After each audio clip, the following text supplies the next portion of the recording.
So, Bob, can you give me an understanding of the structure of a multifamily, how that works, how it's priced, where it was and where it is today? Yes, the multifamily industry, meaning multifamily dwelling, apartment properties. Uh, And what would be the number? Would it be 6 units and greater, or was it a big 50? well, as we spoke about a little earlier, our very first job was 3,600 apartments under one ownership in Houston, Incredible. Texas. That was our first endeavor into the security world. Incredible. We had 70 people on That's that like a one town. job. Yes, it is. It is. And it took us a year and a half to install it, believe it or not. But these companies would go in and they would sell long-term contracts to the management companies, usually the owners of the properties. And at that point, they'd go in and install the free alarm system to get that long-term contract. And that was really ahead of its time. It was. Again, we're talking back in, the 80s, early 80s. And so it was a new concept into security. And Bob, was the customer the management company? They would pay you one check, or was it 3,600 different bills and checks? no, it was one check. Well, It was fantastic. one check. And what was nice is if you got tied up with a Harold Farb or a Jack Dinnerstein that owned 20, 30, 40 apartment complexes around the country, you were still only writing one check for Amazing. thousands of accounts. When Data Vision Sensormatic sold that company, they sold 90,000 accounts, and I had 105,000 accounts under construction at the time that weren't even online, and we had 130,000 accounts in sales backlog. Do you So- think there's a market there now, Bob, that someone watching today could go after? Is it something, or is it a whole different industry? It's a whole different industry on both sides. That's a large cash output to install, Right. 300 apartments, 600 apartments all in Right. one shot, Right. and to wait Free. for the 10 years. On the owner side, they don't want to get involved in those kind of contracts anymore. That is the largest bill they have, besides their mortgage, every month to pay. And when they find out that 20%, 30% of the people are actually using the security systems, they find it cost prohibitive. So I think that market has probably worked itself out and has changed. Do renters need security? Most definitely, and I'm still providing that service today, which most companies will not do because of the short term of the renter. And so they're not interested in it, but they are good clients, and they will pay a premium to have security. They're in a high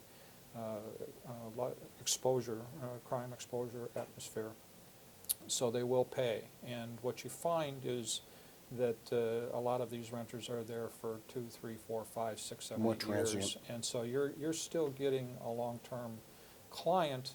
And what we find is once they use you, when they do buy a home, they're taking you to their home. So there is a market if somebody wants to invest in maybe only having them for 6 months or a year. So you've got effectively 40 years of experience in the electronics systems business. Mhm. And Bob Neely, you've got 45. 50 years, close to 50 years. We won't say, but certainly that's amazing. Mhm. So you've seen it evolve. Look into your crystal ball. Where do you see it going? There's a lot of challenges ahead of us right now with the POTS line issue coming up, with the communications side of the business. I see in the near future, I think the industry is still going to be wandering and wondering what's going to happen. We've always been one to sit back and wait and see before they react.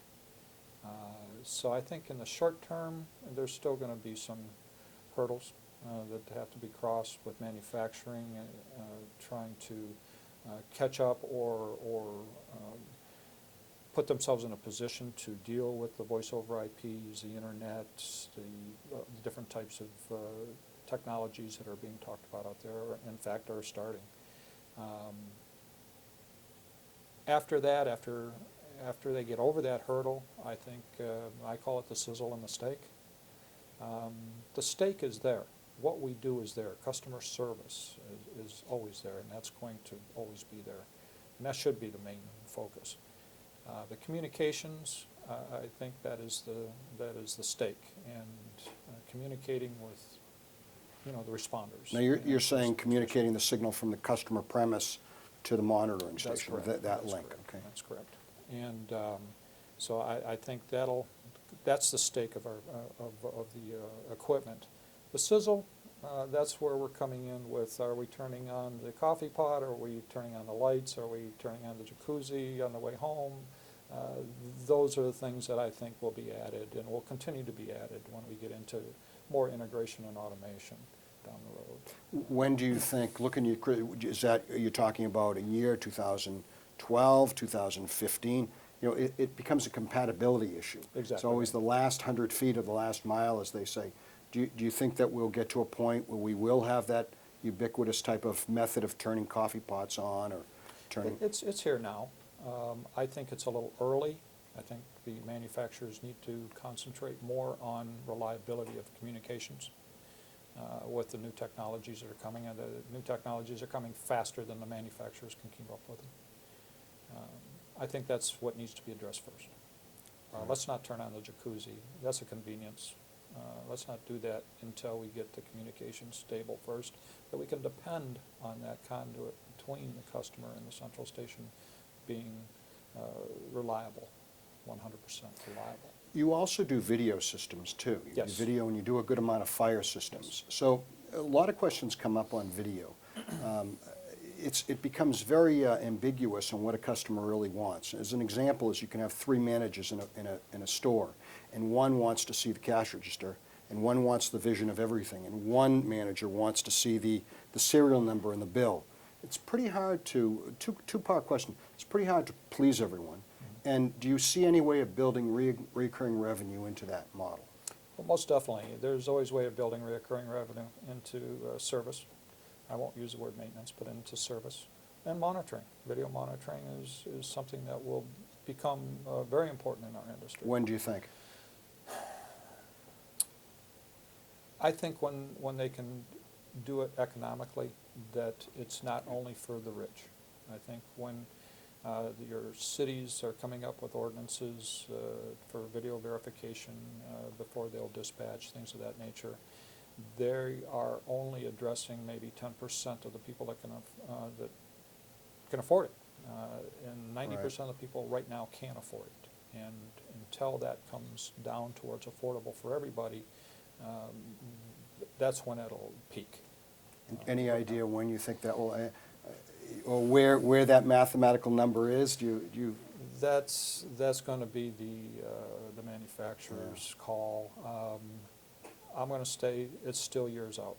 It's not going to be tomorrow. Right. It's not going to be tomorrow, Right. especially with the recession the way it is. Right. Until things pick up, I mean, people are still scraping to pay their bills. And So it's still the meat and potatoes, is security, is fire alarms, is that? right. Fire alarms are they're not so much of a voluntary situation as they are a mandatory Code-driven. situation, code-driven. Right. And video, as you put it, everybody's got a different idea what they want, Right. so it's a huge educational process. And it's funny, but the internet is our best friend and can be our worst enemy. Right.